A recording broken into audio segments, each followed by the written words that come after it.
បាទសួស្តីបងប្អូនទាំងអស់គ្នាថ្ងៃនេះខ្ញុំបង្ហាញពីរបៀបធ្វើវីដេអូជាមួយនឹង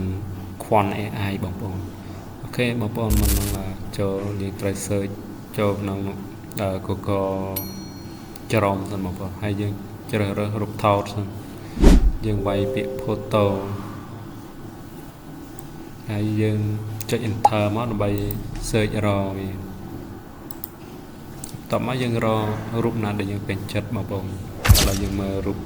តុក្កតាណាមួយដែលយើងពេញចិត្តហើយដើម្បី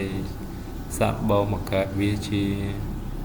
មិនថារូបផ្សេងហ្នឹងហើយបន្តមកយើងចាំចូលកន្លែង Quant AI នោះឲ្យវាកើតវីដេអូបងប្អូនអូខេឥឡូវយើងពេញចិត្តជាមួយនឹងរូបនេះបងប្អូនឥឡូវយើងចុច copy វាមកហើយយើងចុចChatGPT បងប្អូនដើម្បីឲ្យវាបង្កើតតម្រង់ថ្មីរបស់រូបនឹងផងដែរឥឡូវយើងចុចផាសវានៅលើហ្នឹង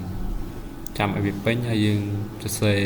នៅលើហ្នឹងបន្តិចឲ្យវាបដូររូបហ្នឹងទៅជា style ផ្សេងបងប្អូនឥឡូវយើងដាក់នេះ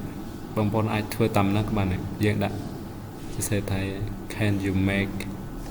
new style មិនដែលតែយើងអាចដាក់ style ថ្មីបានបងប្អូនហើយបន្ទាប់មកមិនដាក់ចឹងហើយយើងអាចមិនដែលតែ add វាឲ្យវាកើតជារូបមករូបទំហំមកដែលយើងចង់បានហើយតាមចុច enter មកបងប្អូនហើយ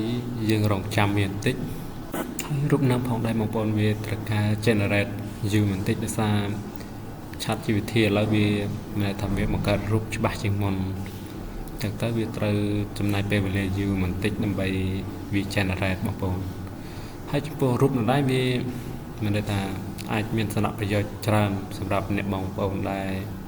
គាត់ចង់ធ្វើវីដេអូ short សម្រាប់ផុសចូល YouTube ដើម្បីរកលុយបងប្អូន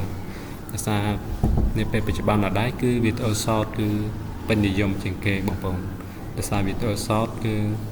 មិនដឹងថាវាឆាប់បាន view ហើយឆាប់បាន subscribe ច្រើនជាងមុនបងប្អូនដោយសារនៅពេលបច្ចុប្បន្នដែរគឺខ្ញុំធ្វើវីដេអូ short នឹងដូចគ្នាហើយវាទទួលបាន view ច្រើនដែរបងប្អូនតោះឥឡូវយើងបានរូបភាពហើយយើងចាប់ផ្ដើមចុច copy វាឬក៏យើង save ទុកវាក៏បានបងប្អូនឥឡូវយើងចុច copy វាហើយបន្ទាប់មកយើងជ្រើសរើសរក Font AI បងប្អូនយើង search រកនៅលើហើយយើងវាយពាក្យ Font AI ដើម្បីចូលទៅប្រើប្រាស់វាបងប្អូនអូខេឥឡូវយើងចុច search ហើយយើងឃើញនៅខាងក្រោមនេះបងប្អូននេះតម្រង់ AI Quant AI ហ្នឹង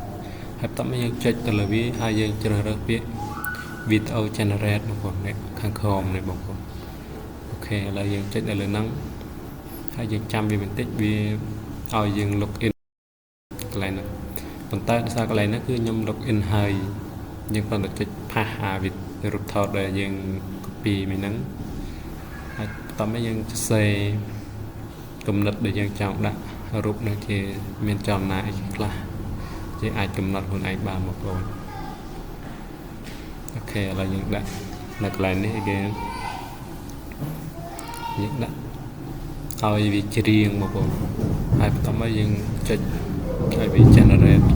ប៉ុន្តែកន្លែងហ្នឹងយើងត្រូវរងចាំវាបន្តិចដោយសារកន្លែង Font AI ហ្នឹងគឺនៅតែវាអាចកើតជាវីដេអូប៉ុន្តែវាត្រូវការពេលវេលាអូខេបងប្អូនឥឡូវយើងឲ្យវា generate ពេញសិនហើយយើងនិយាយពីអត្ថប្រយោជន៍នៃការបង្កើតវីដេអូខ្លីបងប្អូនដោយសារនៅពេលបច្ចុប្បន្នដែរគឺមិនដែលតែ YouTube វាជំរុញវីដេអូខ្លីហ្នឹងច្រើនជាងវីដេអូវែងអូខេឥឡូវយើង generate បានហើយបងប្អូនហើយយើងមើលទៅនេះអូខេប៉ុណ្ណឹងយើងអាចចុច download បានបងប្អូន